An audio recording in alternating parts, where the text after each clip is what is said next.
Salut à toi cher humain et bienvenue sur Gaming News Planet. Aujourd'hui 3 news.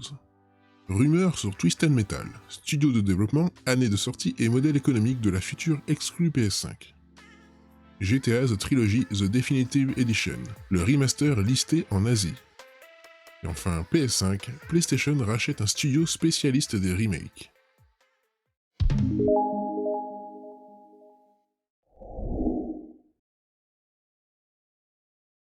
On se retrouve sur Gamergen. Pas encore annoncé, le nouvel épisode de Twisted Metal fait encore parler de lui, avec des informations plus concrètes. Le studio à l'origine de Destruction All-Star serait visiblement derrière ce projet. La franchise Twisted Metal a beau ne pas être la plus populaire de Sony Interactive Entertainment, l'éditeur espère bien la faire revenir à la une avec une future série menée par Anthony Mackie. Et à côté de cela, la rumeur veut qu'un tout nouveau jeu soit en développement, comme l'avait rapporté Jeff Grubb de VentureBeat et Andy Robinson de Video Game Chronicle. Le journaliste de VGC récidive cette semaine en ajoutant une nouvelle information que lui ont confié ses sources. Ce fameux nouveau Twisted Metal serait développé par un partenaire des PlayStation Studios, Lucid Games. Le choix paraît assez logique, nous lui devons le récent Destruction All-Star sur PS5, qui, même s'il n'a pas connu de grand succès public malgré ses qualités et son offre sur le PS Plus, partage évidemment un tas de similitudes avec la saga Twisted Metal, dans son gameplay façon Destruction Derby. Autre bruit de couloir entendu par Andy Robinson, le jeu serait prévu pour 2023, en même temps que la série, et proposerait une approche free-to-play, pour ne pas reproduire les mêmes erreurs qu'avec Destruction All-Star. Côté console, la PS5 serait forcément visée. Reste à savoir si la PS4 sera encore d'actualité à ce moment-là. Les bases du projet semblent donc déjà posées, reste désormais à attendre sa confirmation, si la rumeur n'est pas infondée. On se retrouve sur jeuxvideo.com. GTA The Trilogy The Definitive Edition a été listé par le système de classification de Corée du Sud, ce qui semble confirmer les rumeurs d'un remaster de la trilogie. GTA 3, GTA San Andreas et GTA Vice City ont déjà été rassemblés dans une trilogie, mais dans leur version d'origine. La particularité de cette Definitive Edition est qu'il s'agirait de versions remasterisées. Une bonne nouvelle pour 3 jeux cultes, mais qui datent de 2001, 2002 et 2004, sorties américaines. On notera que le fait que le jeu soit listé sur le système de classification coréen s'ajoute aux nombreuses manœuvres de Take-Two interactives afin de retirer des mods qu'on pourrait supposer en concurrence avec ces hypothétiques futurs remasters. Visiblement, ils sont de moins en moins hypothétiques.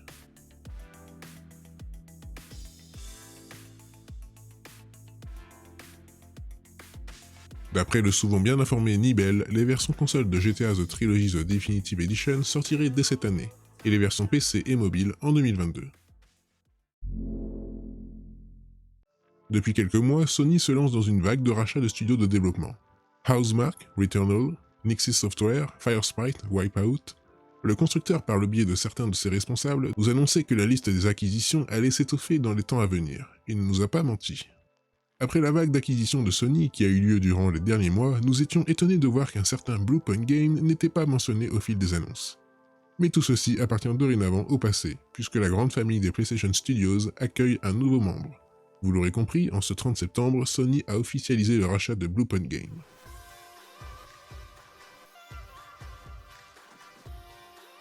Il faut dire que le studio, spécialisé dans les remakes sur les consoles PS4 et PS5, a rapidement su montrer tout son potentiel. Basé à Austin, au Texas, Bluepoint est parvenu à taper dans l'œil du constructeur nippon, en réalisant des portages, des remasters et des remakes de très grande qualité. Un travail d'orfèvre qui a donné vie à Uncharted The Nathan Drake Collection, Shadow of the Colossus ou encore le remake de Demon's Souls, plus récemment. Mais ce qui était considéré comme un partenariat de longue date entre les deux parties vient de prendre une plus grande ampleur et Bluepoint Games aura très certainement un rôle encore plus grand à jouer dans le futur de la marque PlayStation. À cet effet, c'est Herman Hust, le directeur de PlayStation Studios, qui a annoncé la nouvelle dans une vidéo YouTube au sein de laquelle il rappelle que la qualité est un des mots d'ordre de PlayStation, avant de laisser les images parler d'elles-mêmes.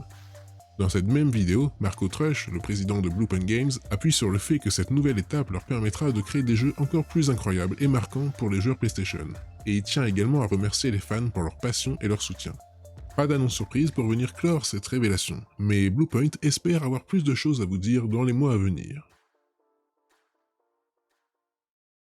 Et voilà, c'est la fin de cette vidéo, j'espère qu'elle vous aura plu.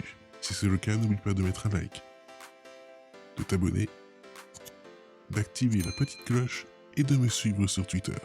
Et moi je te dis à la prochaine, cher humain.